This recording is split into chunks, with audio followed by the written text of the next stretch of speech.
মদ ঢুকলো কি করে? আবাসনের মধ্যে আমাদের বোকা বানিয়ে মদ ঢোকানো হচ্ছে।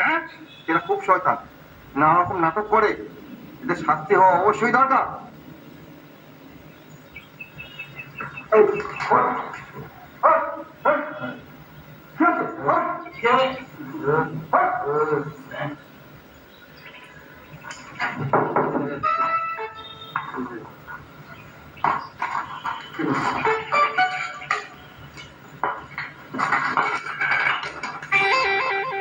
এক বস্তা আলুর মধ্যে যদি দুটো পচা আলু থাকে তাহলে বাকি আলুগুলো নষ্ট হয়ে যায়।